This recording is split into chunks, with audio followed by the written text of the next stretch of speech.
பயந்து எங்கள் அப்பனுக்கு போய் கட்டி பிடிச்சிருக்கேன். அப்பா என்னமோ வருதுப்பா. திடீர்னு ஒரு காற்று வரும், அந்த கரண்ட்டை சுற்றி பர்ற பர்ற பர்ற பர்ற பறன்னு ஒரு சவுண்டு வந்துச்சுன்னா அந்த மரம் எல்லாம் அப்படி ஒட்டிஞ்சு மட்டன்னு ஒட்டிக்கிற மாதிரி தெரியும். பார்த்தா அப்படி விரியும். எங்கள் அப்பா என்ன சொல்லுவோம், பயப்படாரா, அது ஒன்றும் சாமிடா, அப்படி நமக்கு நல்ல நேரம் இல்லை, இன்னும் கெட்ட நேரம் நமக்கு நடக்குது அப்படின்னா அந்த போடுற ₹1 ₹2 ₹5 காயின்ஸோ அப்படியே திருப்பி டம்னு அப்படி திருப்பி வரும். இல்லை அப்படின்னா சலார்னு கீழே போயிடுது. இது கட்டுக்கதையா இல்லை உண்மையா? உண்மையாலுமே அந்த குகைக்குள்ள அமானுஷ சக்தி இருக்கா இல்லை ஆன்மீகம் இருக்கான்றதை நம்ம அந்த மக்கள்கிட்ட கேட்டு தெரிஞ்சுக்கலாம். ஒரு கிராமத்து மக்கள் 4-5 ஜென்ரேஷனுக்கு முன்னாடி வாழ்ந்தவங்க. ஒரு கோயில் இருக்குது, அந்த கோயிலுக்கு கீழே ஒரு குகை இருக்குது. அந்த குகைக்குள்ளே அந்த கிராமத்து மக்களில் சில பேர் அந்த குகைக்குள்ளே போகிறாங்க. அந்த குகைக்குள்ளே போன உடனே அந்த குகைக்குள்ளே என்ன இருக்குது அப்படின்னா ஒரு பெரிய ஒரு ஹால் மாதிரி இருக்குது. அந்த ஹால் பக்கத்துலேயே வந்து 4-5 திசைகள் பிரிஞ்சு பாதைகள் அந்த மாதிரி நிறைய இருக்குது. பாதைகள் வந்து டிஃப்ரெண்ட் ஏரியாவில் பிரிஞ்சு போகுது. அப்போது அந்த குகைக்குள்ளே போனவங்க வந்து இந்த கிராமத்து மக்கள்கிட்டே சொல்லியிருக்காங்க, இந்த குகைக்குள்ளே ஒரு அபரிவிதமான ஒரு சக்தியா இல்லை அமானுஷ்யமா என்னன்னு தெரியல, பட் இந்த மாதிரியான விஷயங்கள் இருக்குது அப்படின்னு சொல்லியிருக்காங்க. என்ன விஷயம் அப்படின்னே நம்மளுக்கே இன்னும் சரியாக அவங்க வந்து சொல்லலை. அப்போ வந்து பார்த்தவங்க அமானுஷ்யமான சக்திகள் உள்ளே இருக்குது, இந்த மாதிரி பொருள் இருக்குது, ஆமாம் அப்படின்னு அந்த பொருளோட பேர்கள் வந்து நம்மக்கிட்ட சொல்லலை. ஒரு நீரூற்று சவுண்டு கேட்குது, அப்புறம் அங்கே வந்து சில இந்த கொலுசு சத்தம், அப்புறம் சைடில் அதுக்கு அடுத்த பக்கம் போனோன்னா ஒரு நெருப்பு மாதிரி ஹீட்டாக அந்த மாதிரி நிறைய இருக்குது அப்படின்னு சொல்லியிருந்தாங்க. அதில் என்ன அப்படின்னு சரியாக எனக்கு தெரில. நம்ம அதில் இன்னும் வந்து நிறைய என்ன சொல்கிறாங்க அப்படின்னா அந்த குகைக்குள்ளே வந்து நம்மளுக்கு எட்டாத நிறைய வந்து ஒரு புதையெல்லாம் இருக்குது அப்படின்னு. இதெல்லாமே வெறும் கட்டுக்கதையா இல்லை இது ஒரு அமானுஷ சக்தி உள்ளே இருக்குதா அப்படின்றத நம்ம அந்த ஊர் மக்கள்கிட்ட, ஏன்னா அந்த ஊர் மக்கள் அப்படின்னா அவங்களுக்கு ஒரு முன்னாடி ஜென்ரேஷன் இருப்பாங்கள்ல, அவங்க தான் வந்து இந்த மாதிரியான விஷயங்களை பார்த்துருக்காங்க, அந்த மக்கள்கிட்ட சொல்லியிருக்காங்க. அந்த மக்கள் சொன்ன மாதிரி இது கட்டுக்கதையா இல்லை உண்மையா? உண்மையாலுமே அந்த குகைக்குள்ளே அமானுஷ சக்தி இருக்கா இல்லை ஆன்மீகம் இருக்கான்றதை நம்ம அந்த மக்கள்கிட்ட கேட்டு தெரிஞ்சுக்கலாம். அழகாக இருக்கிற இடத்துல ஆபத்து இருக்கும், அதனால அந்த இடத்துல நம்ம கேட்டு தான் போக முடியும். அதனால் அங்கே போய் நம்ம வந்து கேட்க போகிறோம்.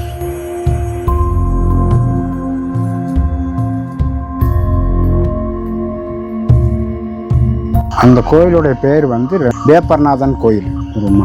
பாறை மாதிரியே இருக்கும், அதில் ஒரு சிலை. அந்த சிலை வந்து இன்னும் அவ்வளோ காற்று மழை அடித்தாலும் கூட அந்த கல் அதிலே இருக்குது. அதில் தான் போய் சாமி கும்பிடுவாங்க. காசு இப்படி எரிஞ்சால் அந்த காசு போய் அந்த கல் சாமி இருக்கிற இடத்துல போய் நிற்கும். அப்போ நின்னாத்தான் சரி நமக்கு நல்ல சுகம் இருக்குது அப்படின்னு அதை புரிஞ்சுக்கிடுவாங்க. அந்த காசு நிற்கலன்னா நமக்கு கஷ்டம் என்ன இருக்குது அப்படின்னு புரிஞ்சுக்கிடுவாங்க. 2000 வருஷத்துக்கு முதல் இருந்து அந்த இடம் வந்து கோயிலாக தான் இருக்குது. அப்போ நம்ம பாட்டஞ்சியன் நம்ம அப்பன் தாத்தன் பாட்டன் காலத்துலேருந்து அந்த இடம் இருக்குது, இன்னும் இருக்குது. அதுக்கு கீழே வந்து ஒரு அலை, அந்த அலைக்குள்ளே போய் பார்க்கலாம் வரலாம். ஆனால் அந்த அலைக்குள்ளே என்ன இருக்குன்னு தெரியலை. முன்னோர்கள் இறங்கின இடமெல்லாம் இருக்குது. அந்த பாறை வழி தான் இறங்கணும். நம்ம அங்கிட்டு போய் சுற்றி அங்கே போய் வந்தாலும் கொள்ள தூரம் சுற்றி வந்து தான் அந்த அலைக்கு வரணும். இங்கிட்டு போய் சுற்றி வந்தாலும் அந்த பாறையை சுற்றி அடிவாரம் போய் அப்புறம் வந்து அந்த அலைக்கு வரணும். ஆனால் வந்து அந்த பாறை வழியே இறங்கிருக்கலாம் பார்க்குறது.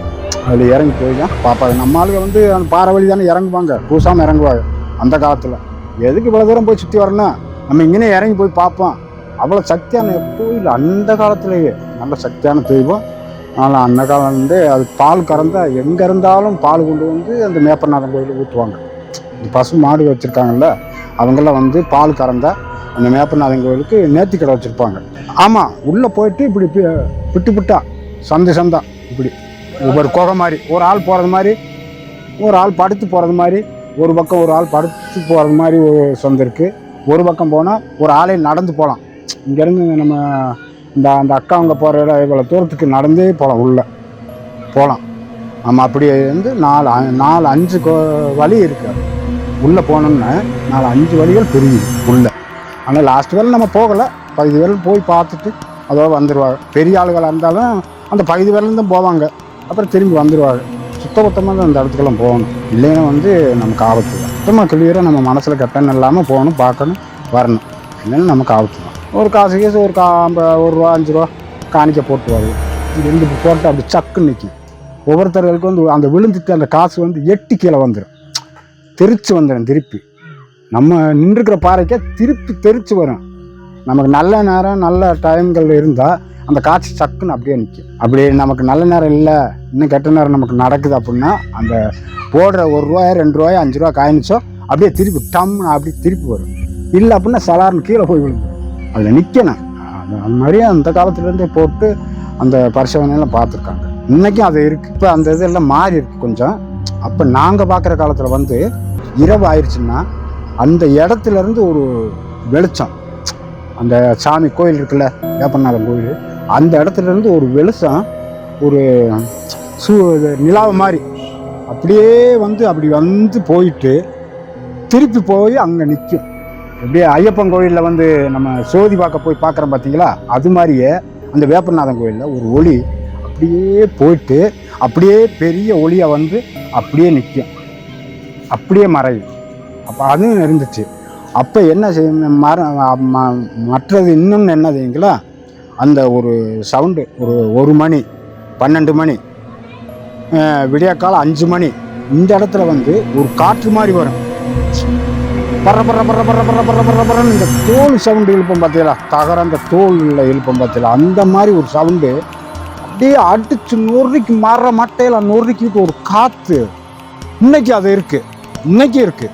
அந்த காற்று வந்து 1 மணி 12 மணிங்கும் போது அந்த சவுண்டு, அந்த மலை, அந்த இருக்கிற கோயில் இருக்கிற மலையை சுற்றி ஒரு சவுண்டு போட்டு வரும். பற பற பற பற பறன்னு அப்படி சவுண்டு வரும். இதெல்லாம் ஒரு அதிசயமான இது. எங்களுக்கு ஒரு சவுண்டு, நாங்களே பயந்துருக்கோம். பார்த்துட்டு அந்த சவுண்டை பார்த்து பயந்துருக்கோம். ஏன்னா அந்த மாதிரி வருது இருந்த மாதிரி. நாங்கள் ஒரு தேனல் எடுக்க போவோம் அந்த இடத்துல.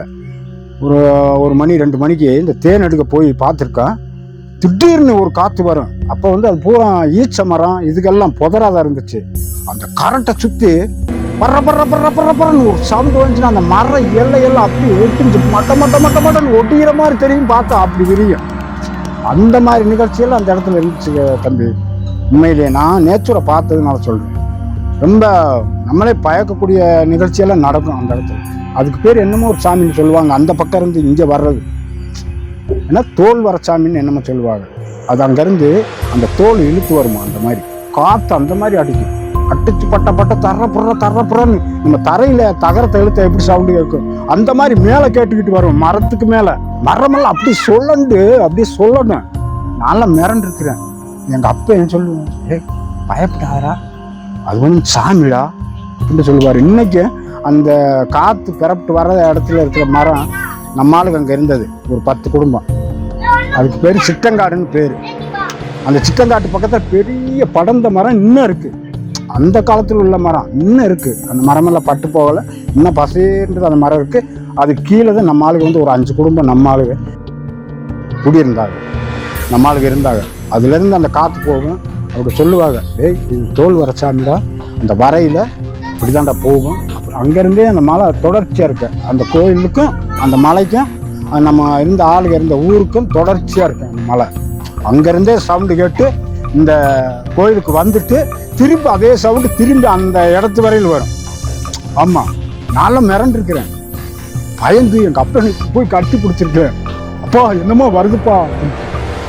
அதெல்லாம் ஒன்றும் இல்லைடா, சாமிடா அப்படின்னு எங்கள் அப்பா சொல்லுவார்.